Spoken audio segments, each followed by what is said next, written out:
Gikan sa ikaduhang sulat ni San Pablo ngadto sa taga-Corinto. Kay bisan kinsa nga nahiusa kang Kristo, bag-o na siyang binuhat, ug daan miagi na, ug miabot na ang bag-o. Gibuhat sa Dios kining tanan, ug siya usab ang nagpasiguli kanato ngadto kaniya pinaagi kang Kristo. Ug gihatagan kita niya sa buluhaton sa pasiguli sa uwan ngadto kaniya.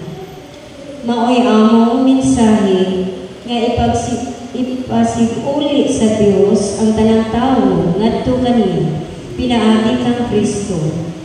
Ang Dios wala na mag-isip sa ilang mga sala, ug gihatagan kami niya sa mensahe unsaon niya pagpasiguli kanila ngadto kaniya.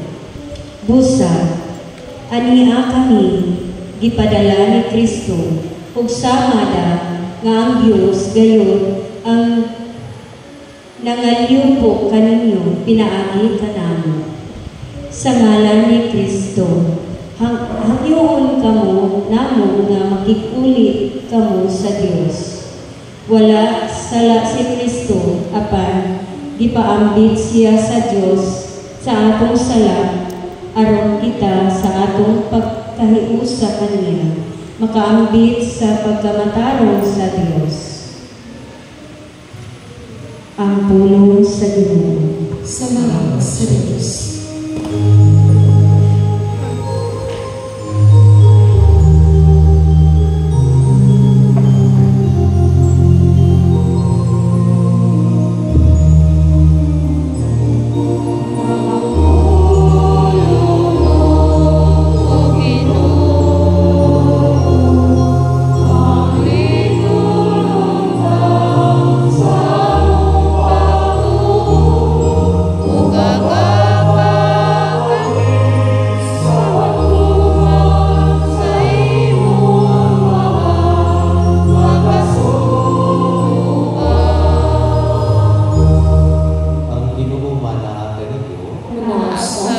Pagbasa gikan sa Santos nga Ebanghelyo sumala ni Lucas.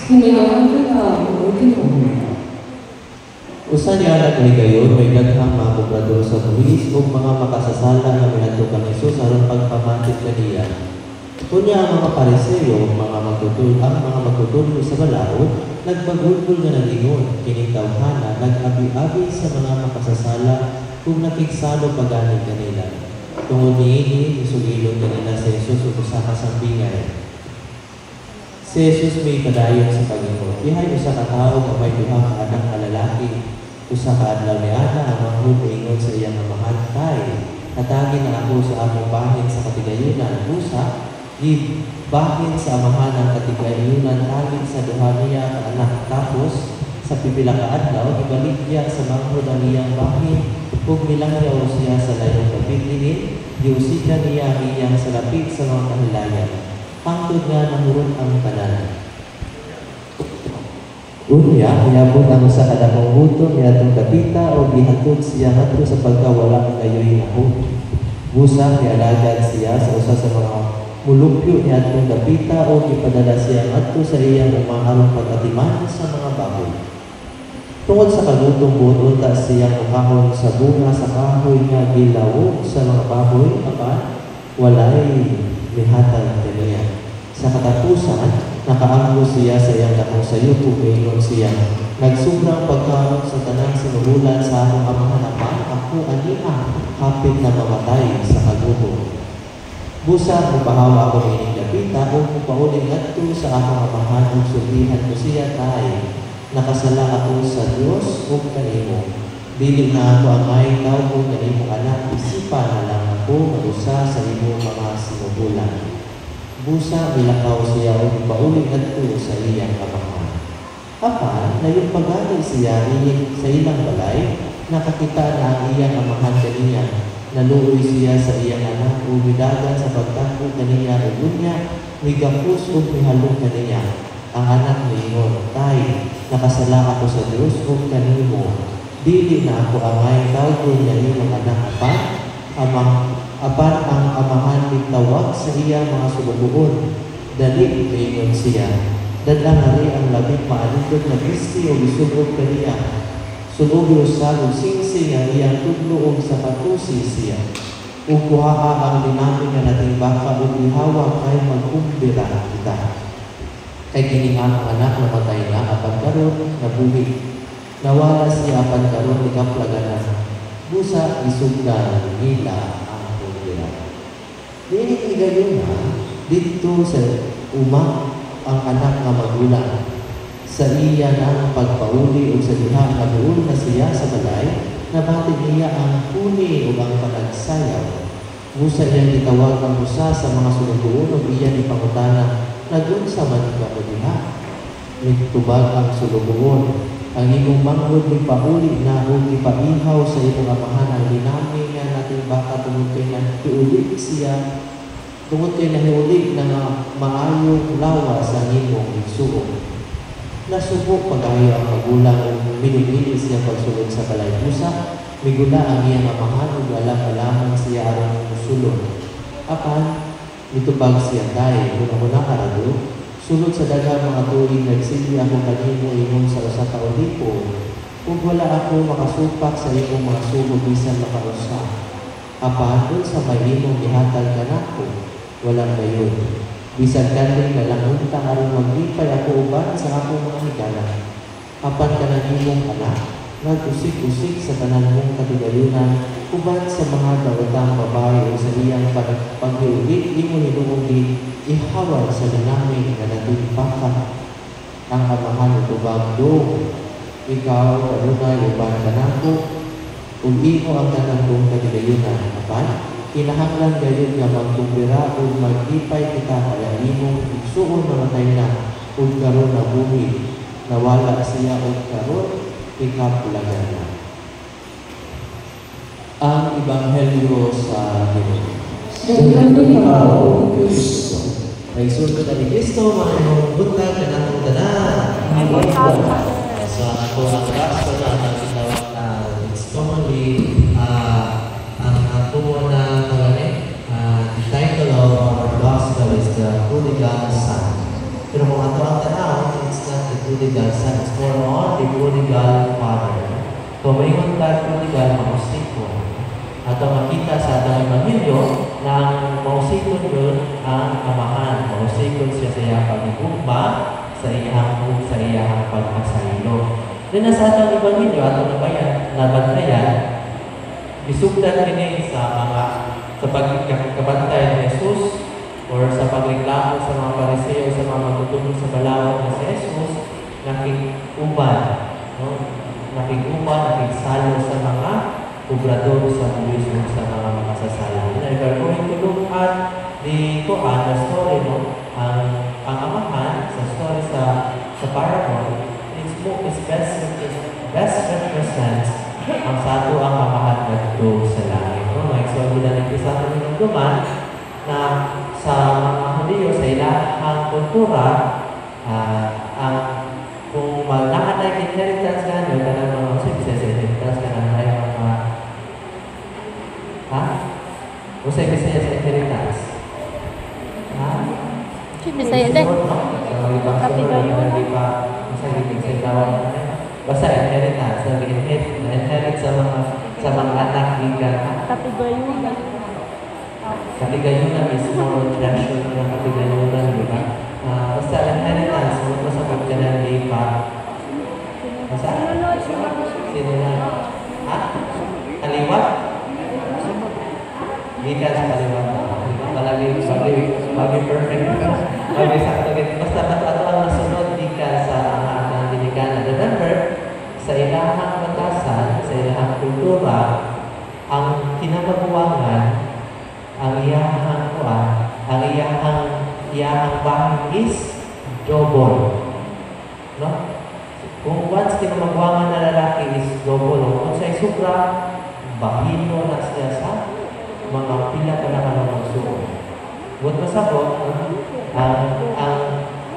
sa atang Ebanghelyo na di bahino ko sa mga anak, supposedly para sa maguwang na, para sa maguwang nahatag ko sa bangon, no?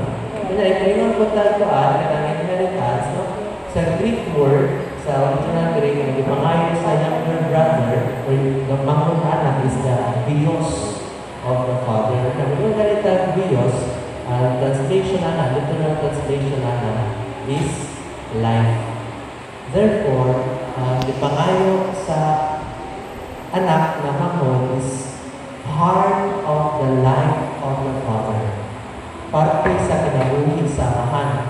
Unang atong masabtan, na bisag nilayo na ang anak, ang amahan nakagyapon, nagtanaw, nagbantay, gano'n sa mabalik kay nga naman, nakuhaan man, nawala man, ang iyahan, nakuhaan man ang iyang kinabuhi. No, so that's why we understand. No? Una, sa story po, batasan po sa mga video, ang amahan, dili ko na siya budagan, paingin ko sa ilang anak. And mauwi somehow, Prada, dito kaya amazing kayo sa ato ang Evangelyo, pagkakita ko sa amahan, siya nilagan, paingin sa ilang anak. And it's a no-no sa batasan o sa kultura sa mga Hudyo. Dito na natin siya, sabtong mga isulong ko dahil Kristo. Kaya naman, ingon ana ato ang amahan. Andang sa iyang pagbasaylo, andang sa paghatag o balik kung sa'y angayan o alang kanan. Sa pag-abot sa anak, sa kinamanghunan sa bangbot, pag-abot, lidan ka ng amahan, nangayon pasaylo. Pero sa wala, lingon tayo ng lingon ng amahan. Sulog siya sa pinakanindot na sinina, buong pasabot, ihatag pagbahalik ang iyang dignidad. Sulog siya siksing, buong pasabot, isbalik ang iyang otoridad. Isulog siya sapatos, buong pasabot, ihatag pagbalik ang iyang freedom, ang iyang kagawasan. Ibalik din our God at ang Ginoo, ang iyang gusto, alang kanatong tanan, is mabalik ta sa ato ang original dignity or original na ato ang pagkakita ng mga anak sa Diyos. Maong na ang gusto sa ato amahan, ang gusto sa ato ang Ginoo. Hopefully, ato ang siyang masabtan mga isuon tulad ni Kristo na kita po, manikhamat po tulad na may sama sa mga buwan. Na nakabatay ng mga butang o mga batasan o mga labuhan na dili na hinulong o wala na hinulong sa gusto sa atong amahan. Maybe we have more enough to repent. Mo ang paghinulsol at ang gano'n ng ato ang kaugalingon pabalik ngadto sa ato ang amahan. Because this is the promise of our God. Andang siya ibalik ang unsay nawalan natin. Ang ato ang identity and our dignity. No, I saw to the Kristo, no? Kaya, we are also warned against ato ang matasan na hopefully hindi ka maisama sa maguwang na amahan na maguwang na anak o sa kuya. Kaya naman, nasakitan siya, no? Pagkakita ng iyang anak, ang iyang iso, iyang mga po, nabalikan ko sa amahan, wala tayo siya nalipay. Kamusta kita mga iso, tulad ni Kristo na binasato ang kinabuhi, no? What if ang mga tao na magsigig ng bakit ito, no? Kaya, matagaan mong gandang grasya, no? Malipay mo or masuya mo? Ha? Hi! No? Bakit ang inyong bana na no? Inyong bana na ibalang ng laing balay, at ulit sa silina, no? So, ito dahil Kristo. Kung niya na siya, nakaanak siya na yung anak ng successful ang iyong mga anak at sa laki niya iyahan ko yung ginaulit. Malipay mo or hindi? Ha? Nasa ka? Malipay or hindi? Malipay? Hindi? No, mag-brush ka na. Makita niyo po naman na siya. Agyan mo siya. Bisa nagbuhat siya o hindi maayon dihatin mo. Malipay mo or hindi? Ha? Malipay mo. Kita mga iso. Of course, natin kasakitan ang kita, normal lang kita, pero ang ito na makita, ang atong ang kaugalingon, dahil malipay gihapon ka, kung makadawat ng mga makayong mga butang ang mga tao na nagbuhat o dili maayong nato. Dili unta nato makita na once na ay mabahitabog na bakit nila, dili unta ka malipay. At by example, hindi mo hampanan, hanggang ito sa langit balay na ulit. Una, masakit. Hopefully, dili natin makita ang mabulingon na nalipay kung kay nasakit sila. No, example na lang kasi because that's not the will of the Father. Dili na ang gusto sa ato mga mahal na ato. Ginoo, dili malipay sa mga bakit na may kapuk sa kinabuhi sa iyang mga anak. Unang usahan sa mga problema sa magulang na anak nila sa ato ang Ebanghelyo mga isumang kuda ni Kristo. Ano naman, dugay na siya na nagkuyong-kuyong sa iyang kamahal. Kayo ba na unta siya unsa ng klase sa amahan na naa siya? Kayo ba unta siya makasabot unta siya na inunani ka mahigugmahon? Inunani ka mapasayuon ng iyang kamahal. Yet, wala siyang malipay. Kaya nga naman, somehow, ang itanaw ang kaugalingon lang at si magkumari. Dili unta na nato makita at ulit kanunay tanawon magsadya ang kata in the generosity of our God that bisan sa mga makasasala ang mga nagbuhat ang dili maayaw at sa ato ang nakilimba ang Ginoo naghatag ng hapon kanila ang grasya. Alright, so on to the next what? Human as we are, ay mga times na makabuhat na ni anak. Unang naanak ko na itong amahan. No? Imbis na dili siya ang amahan sa mga hulyo, dili na ato sa anak. Pero in our gospel, in the parable of the prodigal son, dili lang kay siya makausap ni ato sa iyang anak, dili ikaduha. Una, ang iyang anak na mangkot na anak, iyang isugat sa pagbulig. Ang ikaduha, ang mamuwang na anak na hindi mo sunod sa tulay, iyang igawa sa iyang ato, iyang istorya. Tingnan ka na klase na mahal, na nakatali, na klase na Ginoo na nakata. Ang Ginoo na mag-reach out natin. And hopefully, whether you love the Lord, at huwag na siya makita, o makita sa luta nato ang ating mga kaugalingon na sa hinay-hinay na naghamon sa pag-usap, repentance, o hinay-hinay sa pagtalikod sa sala o pagtutubang sa Diyos, conversion, ang mga isunod ng Kristo, magbalik ang original dignity, our original authority, and our perfect freedom na manguli hatag gasa sa ato ng Diyos ibigay natin. Ato na siya makayon na Diyos. Palihog. Nagatuwa ko sa Diyos na mahal ang nagagawin sa dalan magbubuhat sa langit sa yuta kung kang si Kristo na ang utong Ginoo natin. Ipanang ko sa lalang sa Espiritu Santo. Yan ang Maria Kapente. Isakit sa sugo ni Poncio Pilato. Ilansa sa krus na matayo ng buo. Ikunsa sa mga pinatay sa katulukaan alam ng araw. Isa sa langit pinagalikod sa buo sa Diyos na mahal ang pagbabago sa dalan. Ika na tinukuha siya pag-upong sa mga buhay sa mga pinatay. Nagagawa ko sa Espiritu Santo, sa Santa Iglesia Catholica, sa pagkakitan sa mga santos, sa kapasaliwan sa mga sala, sa pagkabanaw sa lawas sa kinabuhi tayo. Masalibon sa nakagugma sa mahanalang kanatong na dunggon o tubagon kayo kita niya, kung kita nga kita niya dala ang atong mga pahanungdan kayo kita amahan sa imong nakagugma, dungga kami. Amahan sa imong nakagugma, dungga kami. Nga ang simbahan, matinudaan mo sangyaw sa Ebanghelyo, lakip na ang tawag sa paghinulso, mag-ampo kita. Amahan sa imong nakagugma, dungga kami. Nga ilang pagdumala sa kanasuran, ang tanang Pangulo sa kalibutan, makakaplag o kiya diha sa Ebanghelyo ni Jesucristo. magampo kita. Mahal sa kadagkong dungga kami.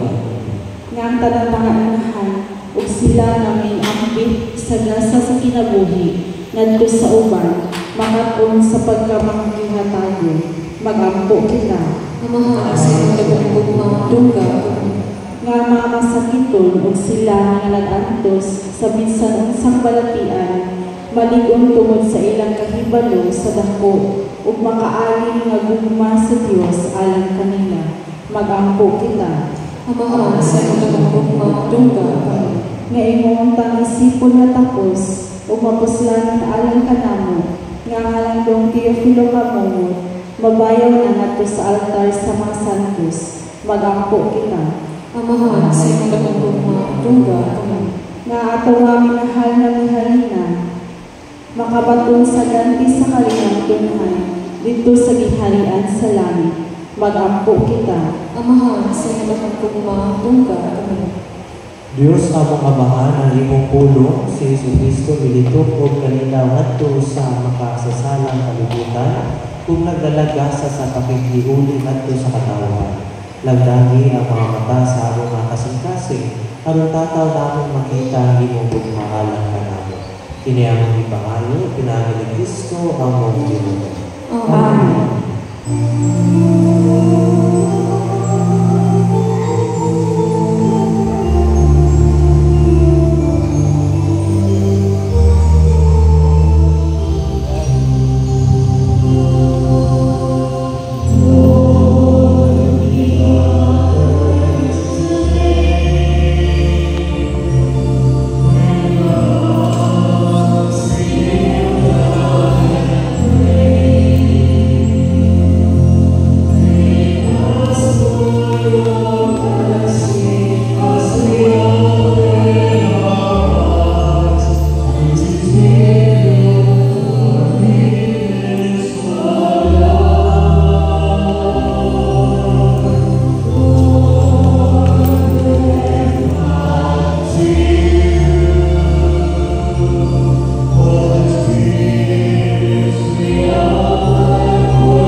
Ginoo, naghalad kami nga malipayon sa mga gasa sa tunghay nga kaluwasan.